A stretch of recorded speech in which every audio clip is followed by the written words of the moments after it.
city says that these tiled mosaics honoring the history of the World's Fair in Queens are a tripping hazard, and they want them removed.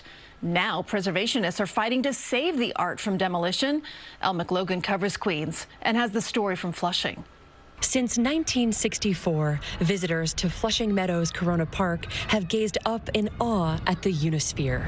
But elsewhere in the park, some preservationists are looking downward. There are various icons of the two World's Fairs. Intricate mosaics depict symbols from Elsie the cow to the New York Hall of Science. A group of artists and architects in the late 1990s laid them tile by tile. Not only get Andy Warhol history, Robert Moses history, New York City and state history, and then Salvador Dali. Artist Michael Golden, who worked on the project in '98, still has early blueprints. You sort of walk past things and you don't realize what took place, 50 years, 100 years ago. They're treasured for their offbeat charm, but they may not be here much longer. Crumbling tiles have been unevenly patched or entirely replaced, and now the city says it's time to remove them altogether to eliminate a trip hazard. It would be a very sad day in Queens history. Instead, advocates propose inviting donations or apprenticeships to salvage the mosaics or reset them upright. People might say, these don't date back to the original World's Fair. They're from the 90s.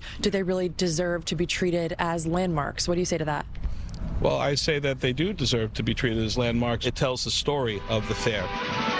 The World's Fairs of 1939 and 1964, held in the park, were global culture and technology showcases, promoting themes of peace and progress. The television made its debut at the 39 World's Fair. The Parks Department tells us they've tried to repair the mosaics several times and plan to have them removed by the end of 2025 for the safety of park patrons. Is it impossible to preserve these mosaics? Specialists like Evan Blum believe they can save the works for the same money it would cost to get rid of them. It requires taking a few probes and some experiments, and I think I can do it.